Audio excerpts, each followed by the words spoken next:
still trickling in. I hope we have, a fair amount of questions and interaction in this session, because all of us are looking forward to interaction. And how many of you are entrepreneurs here? Okay, so it's more of all of you in technology, in the corporate sector and in technology. Okay, so we will focus more then on the questions of those who want to start their own business. I presume you're here because you want to start your own venture at some point. Is that the case? Yes? And how many of you would like to start at some point, whether it's 1 year or 10 years? Okay. Okay, so we will probably address the questions from that point of view. Right? And I think we have only 1 or 2 entrepreneurs here. So a brief introduction about all of us, and you have, I guess, the detailed profiles. So I wouldn't go too much into it. I'm, the moderator, Anjana. I'm a chartered accountant, I'm a consultant and a teacher. So I used to teach at IIM Bangalore before starting off on my own as a consultant, and I work with companies as they grow and try to create value with small as well as large companies and venture capital, venture VC funds. And the idea of this, the panel today, as I said, is to focus on funding related matters when you're starting up. So we've tried to put together a panel of a mix of people, right from early stage and angel funding, and I guess probably as potential entrepreneurs, some of these terms also may not be familiar with you, familiar to you. So we will actually try to focus on some of this terminology also, I guess, as we go ahead with the session. So we have Revati here. Revati is an angel investor, so she will tell you a bit more about what she does and give you a bit of her profile also. She's been in leading corporate, she's been the CEO, CFO of companies, and she's an alumnus of IIM Bangalore. And she currently also invests, so she's an angel investor. Then we have Bharti Jacob. Bharti also has been an investor in the Indian ecosystem for early stage companies, and she is the founder partner of a fund called Seed Fund. And one of the companies they've invested in, I guess most of us here may have used it. You've heard of Redbus? How many of you have used Redbus? Well, yeah, so I guess thanks to Bharti, some of us have actually been able to use it, right? They have provided the funds to grow the company and in the early stages. And she'll tell you a bit more about the kind of investment she makes when we come to her. Then we have Vani Kola. Vani Kola is a very senior, seasoned entrepreneur as well as investor. So she invests in, well, all of us, I also have gray hair, so it's not, it's not from the age perspective, but from the experience perspective here, right? So Vani invests larger amounts, so we're actually going up the ecosystem. We have an angel and small scale investor, a early stage investor, and the larger investor, and that's Vani. And then we come back down to earth with the entrepreneur, who's Vijaya. Right? Vijaya is a seasoned serial entrepreneur. So she was very successful. She sold her first firm, and she started her new venture, and now she's struggling, after having tasted success. So we'll try to share the experiences we've had. And of course, all of us, as you can see, it's an all-women's panel, so we also would like to highlight on some of these women entrepreneurship and those issues. And just to set the tone, when we look at women entrepreneurship and funding, as in all other cases of women professionals, the scenario is quite dismal. It's quite pathetic, actually, if you look at the number of women-led businesses which have been funded. And it's not because, there are so many reasons. Let's not get into the reasons at this point, right? So what we're trying to do with this, and some of us here, is trying to create an ecosystem where hopefully at least 10 years from now or even 5 years from now, we can sit back and say, yes, there are enough women entrepreneurs who've been successful and have been funded, and we can count this. It's more than, just the, less than the number of fingers one has, which is what it is at this point. And even in a city like Bangalore, which should be the hub of entrepreneurship. So let's try to look at some of these questions. And before we get into questions with you, the structure is like this. Each of the panelists is going to speak a little bit, maybe about a couple of minutes on what she does and give you a bit of insight. And then we will throw it up to Q&A. And I also have some questions to round up. So, that's how we're going to play this for the next about 55 minutes. So thank you. We'll start with Revati. Hi, good afternoon. Happy to be with all of you. I've been working for the last 30 years, and the latest avatar of mine is I've been into angel investing for the last 4 years, and I've made 5 investments. I'm part of the Indian Angel Network, which is Asia's largest network with 180 professionals. And 3 years ago, I was the only woman investor in the group. Today, we have 6 investors after 6 lady investors. And we have women, we have three women-funded organizations. We've funded, over the last 3.5 years, we have funded 25 companies, out of which 3 of them are women-run. And typically, we receive about 20%. We have started receiving in the current year, 20% of our projects are received from women. So I see that, you know, as entrepreneurship, as we grow in the entrepreneurship journey, the quality of presentations that we get in is getting better and better. And we find that earlier we had no women participation, but we have now many more women. And another interesting perspective is that our operational aspect of the angel network is run 70% by women. Another statistic which may be interesting to all of you. So with that, hope to have engagement with several of you. We also run an incubator, which is prior to, we find quite often that a lot of the entrepreneurs that come in are not fully ready. So it's like a finishing school. So we run an incubator program, which is from 12 months to 18 months, where we will coach and guide people. And that's what we typically do.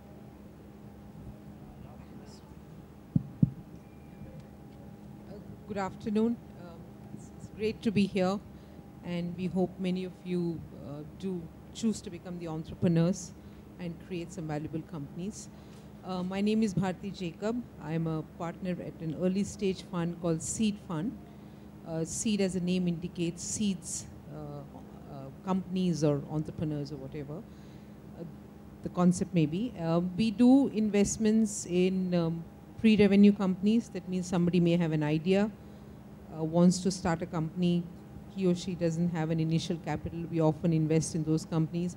Sometimes we invest in companies that have already started operations and looking, you know, maybe they're 3 months into operations or 6 months. So the ones that we call very early revenue. So we take a risk often on the concept, on the market, on the execution of the team, ability of the team to execute.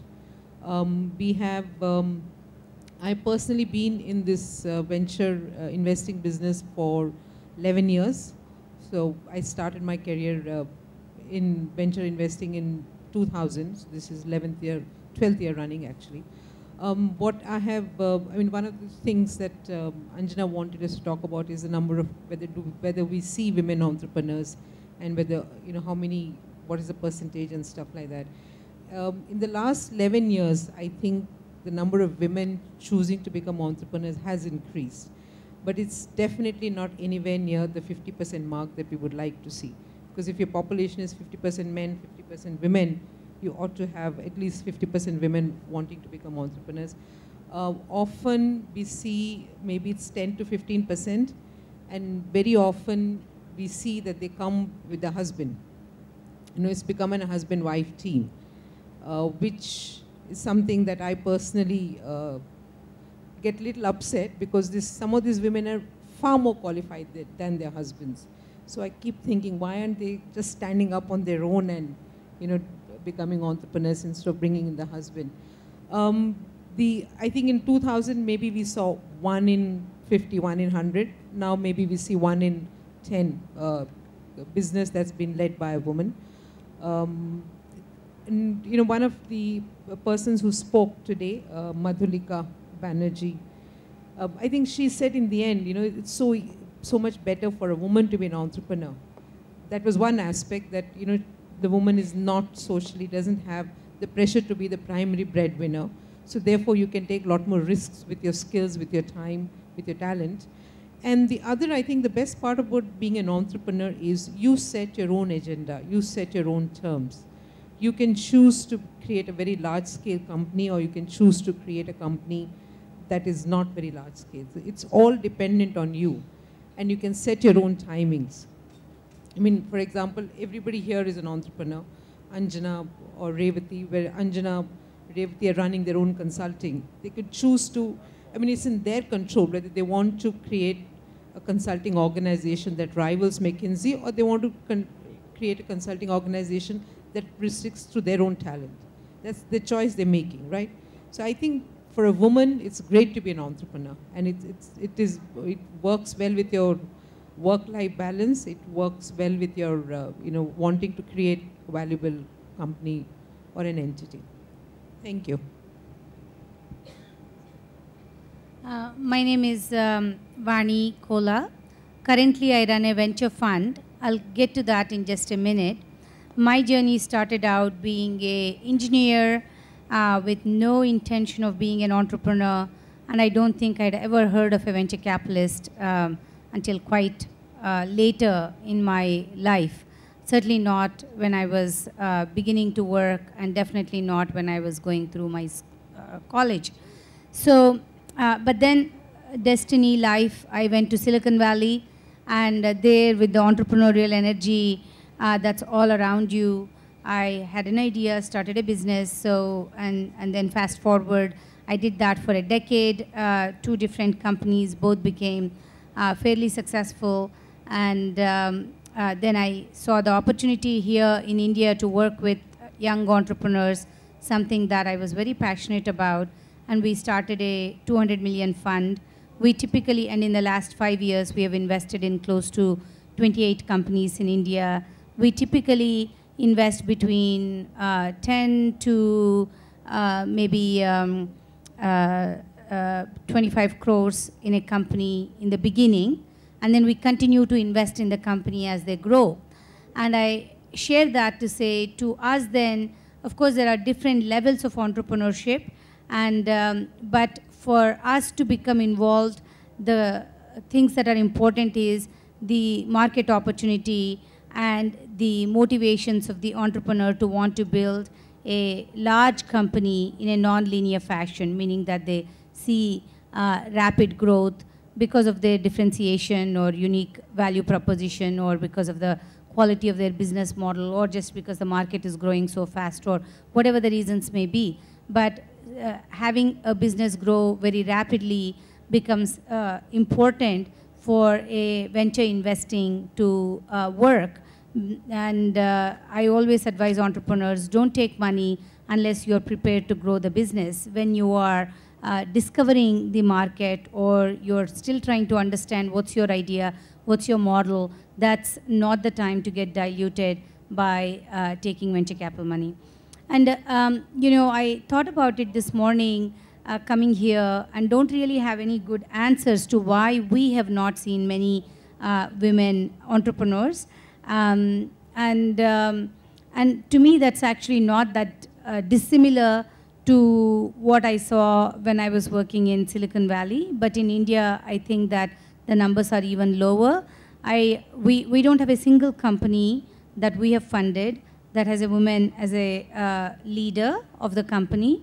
And clearly, and I have 2 daughters. We are a very sort of, how should I say, girl power kind of a family powwow, so it's not because we wouldn't want to fund, and since I'm deeply involved in our firm, it's not that we wouldn't want to fund a women-led company. We just haven't seen any. And in terms of, I agree with Bharti, sometimes there may be a team member who's a woman, but not someone who's the leader of the company, not someone who's positioned as central and integral to the company. They could be doing something with their husband in the business, but under the sort of below the board integration or interaction level.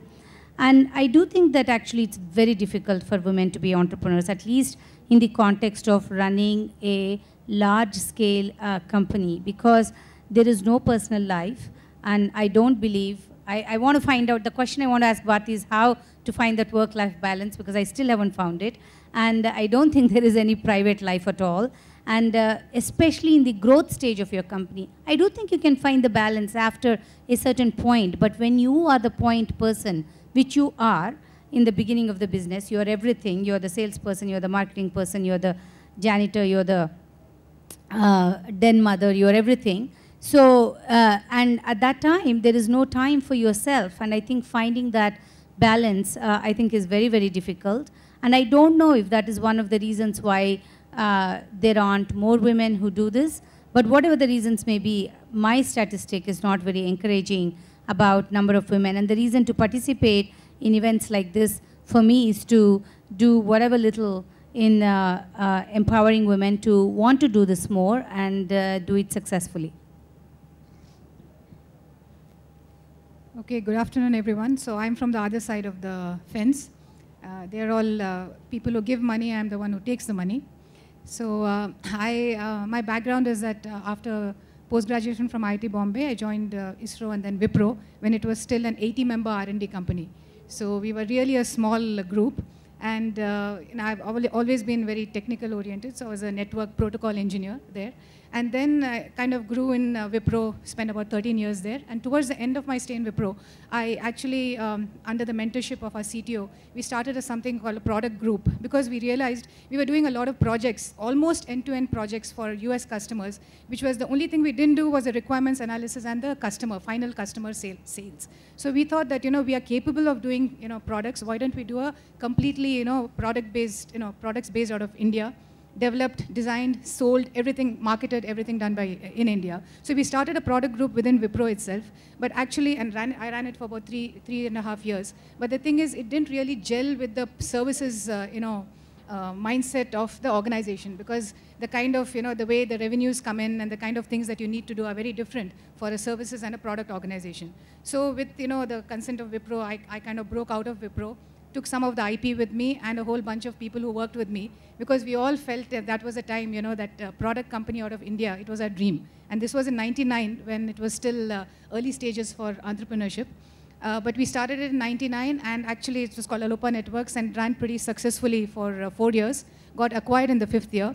And there I went through the proper gamut of funding, angel funding, first round funding, second round funding, 1 million, 6 million, 10 million, it went through the proper way. It got acquired, according to me, a little earlier than it should have, but that's a story which, it's a long story which can be talked about later. But then that was, by then I had the idea that a product company is the way to go. So once it got acquired, I just quit after a couple of years and decided to start a company which was India focused.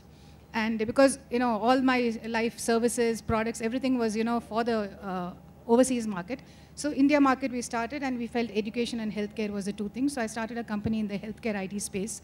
And as Anjana said, the first venture, I think maybe I had it too easy because everything came at the right time and so on. The second venture, it really, I've learned a lot more in the second venture than I did in the first, because for the first time I had to change the business model, which I didn't do in the first. First, from the start to end, the idea, whatever we started off, we ended with the same idea, but of course we added more things. So here, actually, I had to do a lot of, reinventing and things like that. And the India market is definitely tougher, and the healthcare market is really, really very tough. When we entered it, we were told, we have no experience in healthcare. You're an IT person, and you're a, hardcore engineer. Why are you doing this? But we thought we had a good opportunity to do it. And right now, if you see, I think at the space where I think, we are kind of just about to cross, get into a good space. So if it really happens as I think, then maybe next year I'll come and say how I made this company successful. If not, I'll still come here next year and say why it failed. And maybe, sharing failures is a good idea, because people, mistakes allow, failures, allow you to learn more than successes. And it's always nice to learn from other people's mistakes than your own. So I will share my mistakes with you next year, but hopefully not. I will share my success story with you then. Thanks. Thanks, all of you. So just to summarize, we've had some interesting insights here. Of course, Vani talked about the difficult factor of work-life balance. And I think that is true, because many of us as women, we take to entrepreneurship thinking that there is a work-life balance. But the other factor is today, really, is there work-life balance? We're always on the phone checking mail, and you take calls at 12 o'clock. Sometimes, I just heard the other day somebody was saying, 13 hours. So morning call from Japan and night call from the US, and you don't know when it's going to end. So life has become like that, and people talk about taking vacations not weeks at a time, but during the day, can I take 2 hours off? And that's the charm of entrepreneurship. So I find sometimes, my Saturdays and Sundays are terribly busy, but Monday afternoon from say 10 o'clock to 2, I'll be reading a book. So that's the luxury. Okay, that's in a lighter vein, but. I think that's one of the reasons where people feel entrepreneurship needs a lot of time and attention. It's like having another child, and I have heard people talk about it as another baby that they have to take care of. So it's 24/7, and especially when you take funding from external people and you have to deliver to others, how do you manage to do that? Right? So that's actually a very important point. You need to think about, if you're going to get into entrepreneurship, it's important to talk to other entrepreneurs and figure out how you're going to manage and what is it you want to do, set your goals and your personal targets, right? Not allowing somebody to set it for you. And often what happens is, it's again like a life cycle with a child. When the baby is small, when the kid is born, the first 2 months, maybe you're at home with the kid. Right? So it's the same thing with the business. There are different life cycles in the business. So you need to match your personal life cycle and your ambitions with probably the business life cycle. That makes it a little easier for time management and probably what Vani is talking about, managing some balance. And this is the point which Bharti and Vani touched upon, and Vijaya of course talked about the various experiences. The same person, 2 different businesses in 2 different streams. She had different experiences, and she hopes, of course, the second one will not be a failure. We also hope that. And some encouraging news from Revati saying that 20% of the women of the businesses that come to them today are having women entrepreneurs, which is really a change from even as 1 year back. So I hope some of you will help us increase and improve these statistics. And with that, I'd like to throw this open to you for questions before we have, of course, a set of questions and answers, but maybe we'll do it slightly different and take your questions. And please keep your questions brief. Don't put them into a big caselet form with a big paragraph. If you can be brief, because we want to address as much as possible. And if you have any specific person you'd like to address this to, you can do so. Yes, there's. This is to Mrs. Vani. Are there any specific areas only which your firm basically invests? Broadly in technology-enabled businesses, right? So there is not a whole lot of hardcore technology innovation that's happening in India right now. But technology is quite pervasive in many aspects. Like Bharti, we have funded internet portals, e-commerce companies, telecom companies. We have funded, healthcare, but more from technology products and solutions, consumer services. Those are the broad sectors, I would say.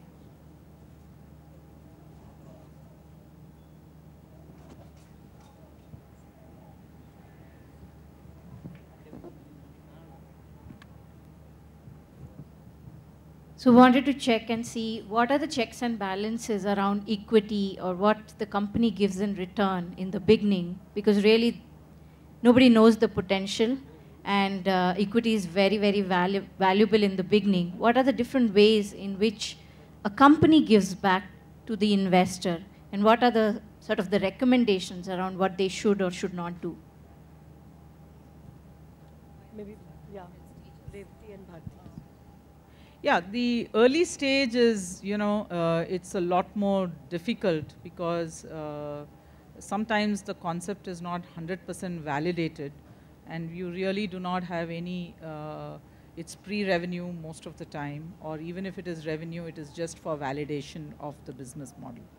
So it's a leap of faith that we make, and in what is the potential for scalability, and a bet on the management team, really. And so therefore, I wouldn't say there is a whole lot of scientific explanation that we can have at that very early angel stage funding that we do. It's a leap of faith on the idea, how scalable it is, non-linear growth, what kind of passion and energy the management team brings, and how flexible they are to do mid-course corrections if they feel that their idea is not working out, because that's a very, very important aspect. Exactly as Vijaya said, halfway down the line, you really find that the idea that you were very passionate about is not really working in the marketplace. So are they willing to be flexible? And these are, I don't know whether I really answered your question, but all these things drive our decision to invest or not to invest, and also the valuation.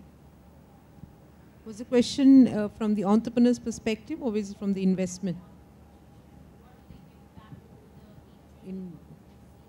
Actually, when you're starting, equity is perhaps the cheapest thing you have from the entrepreneur's perspective. So, and because there is no debt capital available in India, unless you can mortgage your mother-in-law, father-in-law, everybody's house and yourself. There's no debt available for startups, right? So equity becomes really much cheaper. Equity value increases as you create value in the company. So from here to here, the equity becomes much more expensive. Normally, the model for all of us is that we invest in a company and we expect that the company would grow to a stage where either it can IPO, list its shares in the stock market, or somebody would acquire for, some technology or for customers.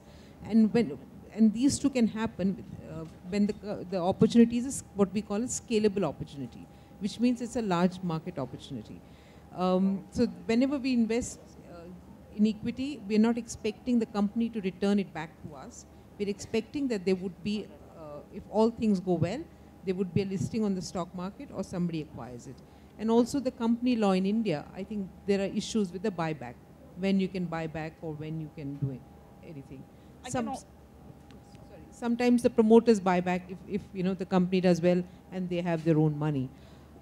So that's what.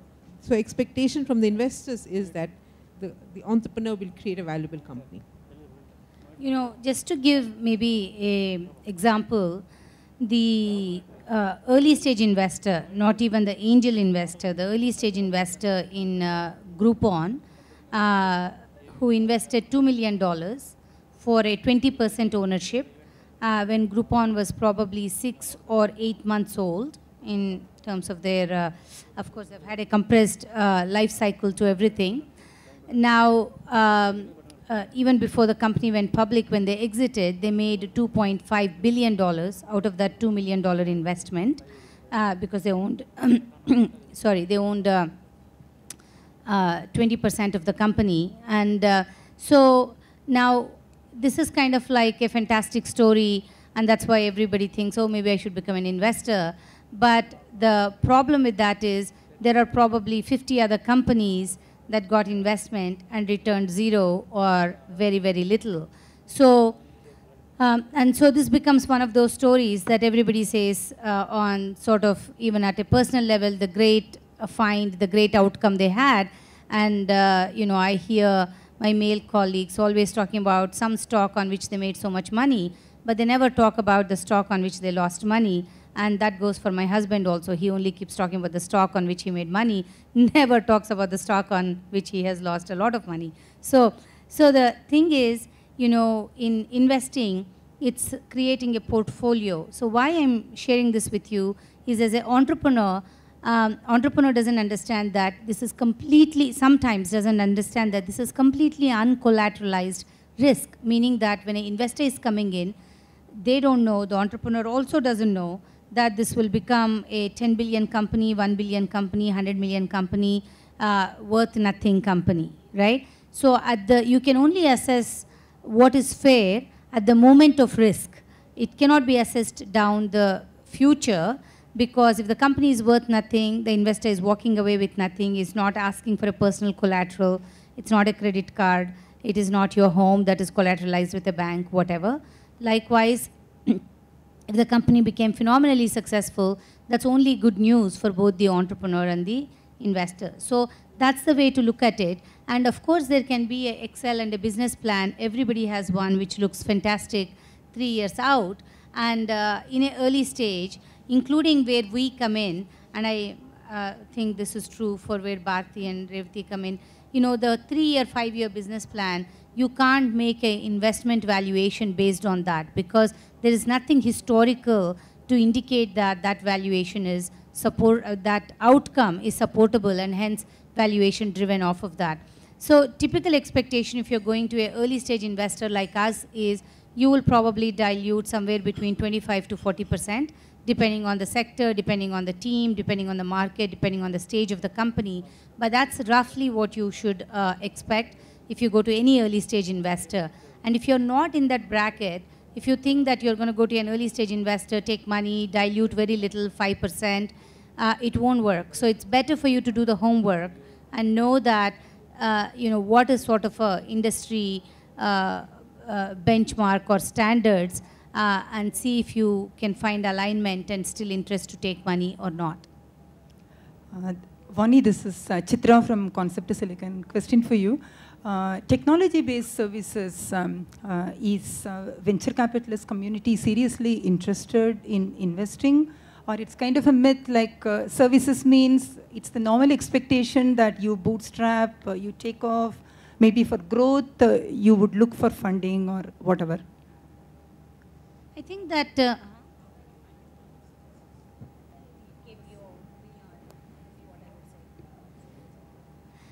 so Bharti's question here is, how do you define technology-based services? My interpretation, at least, of the question, because Bharti was saying even an e-commerce venture is a technology-based service, but the context in which I'll answer your question, and maybe others could answer with a different.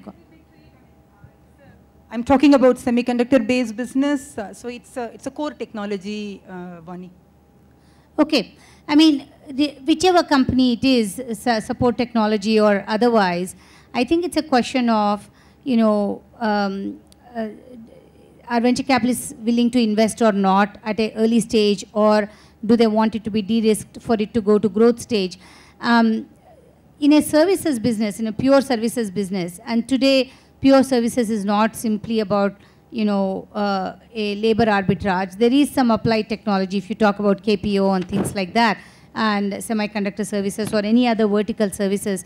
The problem is understanding the scalability of that business in investing venture model.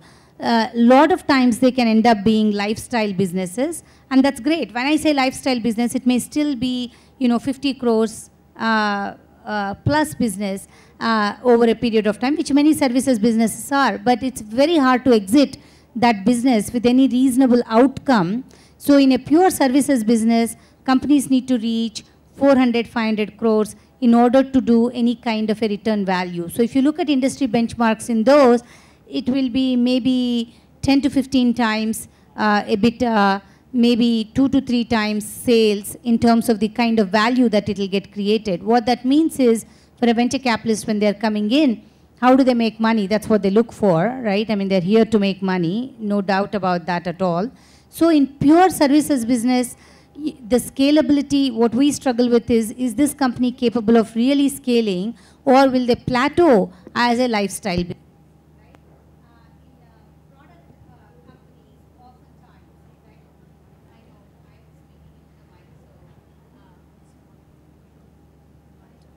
Okay, so in product companies, at least, the belief is there is a risk for the product, but once the product is proven, it's likely that then they will be able to grow very rapidly. Certainly their margins are much, much, much higher in services versus product businesses. So that's the balancing of why sometimes early, very seed stage investment into pure service businesses is harder. Not sure, Bharti, what you think.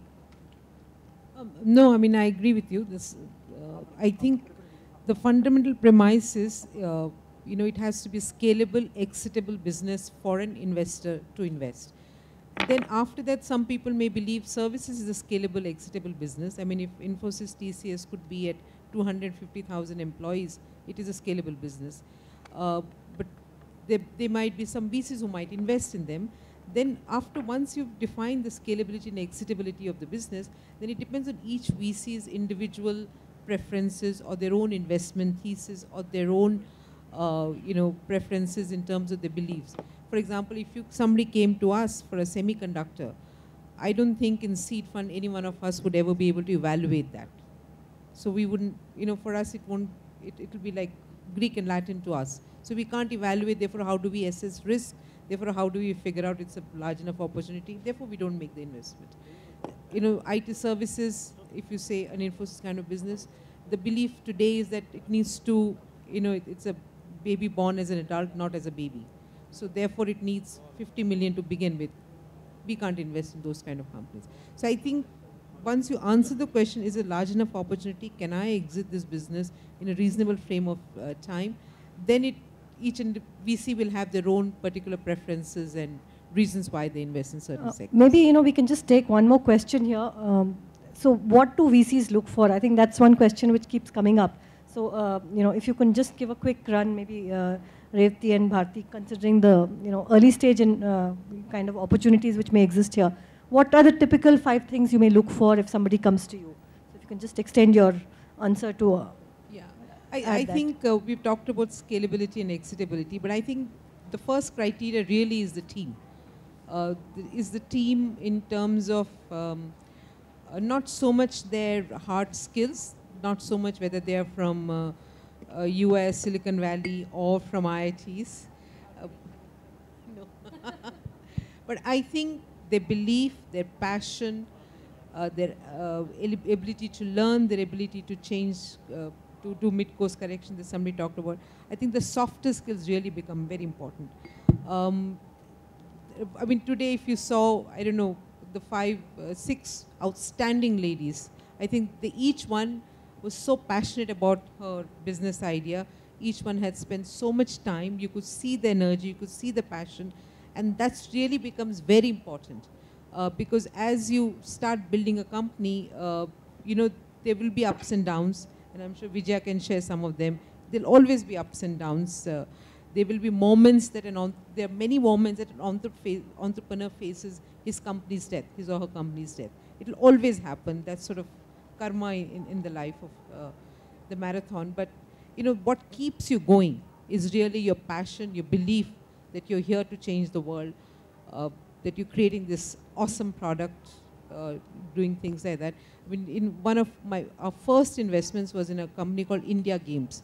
It doesn't exist in that avatar currently, but this was 2000, late 99, 2000 Feb when we made the first investment. That was the first investment in my professional career that I actually evaluated. And Vishal was all of 19 years old, or maybe 17. He hadn't gone to college, but the passion he had about games, it was, it just came through in half an hour, and my colleague and I, got out of that room and said, we have to invest in this company. We had no idea how big the opportunity was. We hadn't really done all that detailed analysis, but our instinct was invest. And it went through the tough times, India Games was meant for every Indian will play games online. We're talking about 2000, before many of you were born also. There was no internet connection. We were all living in this myth and hope that there will be internet connection 2 months later. Things collapsed, but India Games became a gaming software company. It did outsource gaming. And then when the mobile picked up, they created a lot of mobile games and told all the telcos that you pay us when people download. And that really was the success of India Games. So, what kept Vishal going is the fact that he believed in his idea, he believed in his venture. So I think people becomes really very important. And then the market opportunity, ease of exit, capital efficiency, and stuff like that. Sorry, I took too long. Okay. Can I give a little perspective from the entrepreneur thing? As they say, I think I always say there are 6 P's for an entrepreneur to look out for.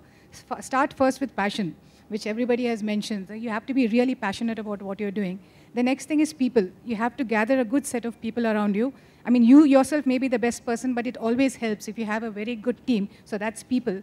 And the next thing is a product. I mean, obviously, you have to have a good product which actually can, see, the more of these P's you have, the easier you probably it'll be to get money from these people. That's what. If you have just P, then maybe there'll be a few angel investors who will believe in you. You have, passion and the people, then you'll have more. Then you have the product. Then you have, next is you have paying customers. If you have paying customers, even a few customers, that still sort of validates your idea, and they feel that, maybe this can grow. And the next thing which is really good is if you're profitable, then there's nothing like it. I think then it makes it, then you probably need only for growth. So then you need people like Vani, who will actually really put 10 million in your company and allow you to grow. But overall, all around this is the biggest P is potential. I mean, whatever you do, you may have a good product, you may have a good team, and you may be profitable. But if you're just a small, it's a 5 crore or a 10 crore venture, it won't interest any of these people. So you must make sure that that biggest P, the potential, market potential is there for you. So for me, like my first company, when I started the angel investing, I think I had the first 2 Ps alone. The second company, when I started, I had only the first P. So, or rather, I always had the, passion and people. So the product always comes later. You have a good set of people with you and you have passion. You can build anything. I mean, you can build anything and you can actually, even target. And as I said, you can look at a market. If the market doesn't work, you can even, be flexible enough to change it. But the fundamental thing is all these things coming together is actually the ultimate nirvana for, for an entrepreneur. And that is what is very difficult. So for me, I have paying customers, but the profitability, I'm still, it's still coming. It's still coming, So that's what is happening. Yeah, that's the journey. Sorry. Revati, do you want to add to this? No, I think a lot of it has already been covered. The other point that I'd like to make is don't chase valuations, because if you're chasing only valuations, and if you look at that one investment which made headlines, and you are predicating your entire business on that valuation, that's only the start of the journey, because the moment you take the, money at that valuation, you also have to service it. So I think it's important to understand the value that you are going to bring to the investor, and you concentrate on creating value than capturing value on the front end and trying to have the, I got the highest valuation kind of game. Just one thought that also occurred to me when you were talking about valuation is, don't get dejected when you are told no. And that's part of, I think, every entrepreneur's journey. And some of the best companies, even Salesforce.com, not a single VC believed at that time in the SaaS model.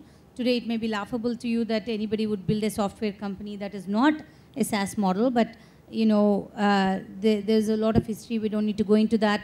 Why there was a viewpoint or a belief that the SaaS model won't work. And so when Mark Benioff was pitching Salesforce.com, there were no VCs willing to write a check. And yet his conviction about what he was doing, and there are so many such stories, so many such stories. So your own core conviction has to stand you stronger even if others don't believe in you. So don't worry if a VC says, no, I don't think this is scalable, or I don't believe in your business, and so on and so forth. They're not gods. They don't know any better. Actually, they know only worse. So, and so sometimes, I think for my first company, I must have talked to at least 50 plus investors before I got any money. So, and when I am talking to entrepreneurs, I remember that. But yet, I have to make the judgment when I'm saying yes or no. Typically, I think this was a question, Anjana, when we were earlier talking, you were saying, typically we invest maybe in 2% of the companies that we see, 2 to 3% of the companies that we see.